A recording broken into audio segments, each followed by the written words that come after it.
Hello guys, ഞാൻ ഈ video എടുത്ത് വെച്ചിട്ട് കുറേ നാളായി, ഒരു 4-5 മാസമായിട്ട് ഉണ്ടാവും. ഇടണമെന്ന് വെച്ചിട്ട് എനിക്ക് സമയം കിട്ടിയില്ല, മടിയാണ്. പിന്നെ ആദ്യമായിട്ടാണ് ഇങ്ങനെ വീഡിയോ ചെയ്യുന്നത്, അതുകൊണ്ട് തന്നെ അതിൻ്റെതായ പോരായ്മകൾ വീഡിയോയ്ക്കുണ്ട്. വീട്ടിലെ മാർച്ച് 9-ഉം 10-നും ഉത്സവം നടക്കുന്നുണ്ട്. ഒരു ഉത്സവത്തിൻ്റെ തുടക്കം മുതൽ അവസാനം വരെ അവിടെ എന്തൊക്കെ കാര്യങ്ങളാണ് ചെയ്യുന്നതെന്ന് നിങ്ങളെയും കൂടി ഒന്ന് കാണിക്കണമെന്ന് വെച്ചു. ഉത്സവം തുടങ്ങാനായതുകൊണ്ട് തന്നെ എല്ലാവരും തിരക്ക് പിടിച്ച പണിയില്ല. ഇവരെന്തൊക്കെ ചെയ്യുന്നത് വെച്ചാൽ മതിലടിച്ചു പിടിപ്പിക്കുകയാണ്.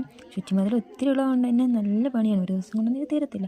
മതിലടിച്ചു പിടിപ്പിക്കുക മാത്രമല്ല പണി, ഇനിയും ഇതിനകത്ത് പണിയുണ്ട്. വയലിൽ പോയിട്ട് വെള്ളം മണ്ണ് കൊണ്ടുവന്നിട്ട് തേച്ച് പിടിപ്പിക്കാനും അതിൻ്റെ പക്കത്ത് ചിത്രങ്ങൾ വരയ്ക്കാനുണ്ട്. ചിത്രങ്ങൾ വരയ്ക്കാൻ വേറെ മണ്ണാണ് യൂസ് ചെയ്യുന്നത്. ഇതാണ് ഗൈസ് ഞങ്ങളുടെ വീട്. തറവാടായതുകൊണ്ട് തന്നെ വീടിന് അത്യാവശ്യം പഴക്കമൊക്കെ ഉണ്ട്. ഇവിടെ ഉത്സവം ഇപ്പോൾ തുടങ്ങിയിട്ട് 3-ാമത്തെ വർഷമാണ്. ഇതിന് മുന്നേ ഇവിടെ ഉത്സവം ഉണ്ടായിരുന്നു. ഞങ്ങൾക്ക് ജനിക്കുന്നതിന് മുന്നേ ഉത്സവം ഉണ്ടായിരുന്നു. ആ ഉത്സവം നിർത്തി 28 വർഷങ്ങൾക്ക് ശേഷമാണ് വീണ്ടും ഉത്സവം തുടങ്ങിയത്. 3-ാമത്തെ വർഷമാണ്.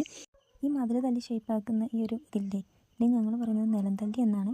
ഇത് കണ്ടിട്ടുള്ളവരുണ്ടാവായിരിക്കാം, അല്ലാത്തവരുണ്ടാവായിരിക്കാം. ഇങ്ങനത്തെ പണിയൊക്കെ വീട്ടിലുള്ളവർ എന്തായാലും കണ്ടിട്ടുണ്ടാവും. ഈ അമ്മമാരുടെ കൂടെ പണിയെടുക്കാൻ നല്ല രസം. ഇവരിങ്ങ് പണ്ടത്തെ കഥ പറഞ്ഞിട്ടുണ്ടാവും, നമ്മൾ കേട്ടിരുന്നു.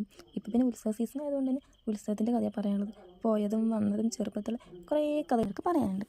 ഇന്നത്തെ വിശേഷം ചായ പൊടിയോടെ കഴിഞ്ഞ് ഇനി അടുത്ത വീഡിയോയിൽ ബാക്കി വിശേഷങ്ങൾ.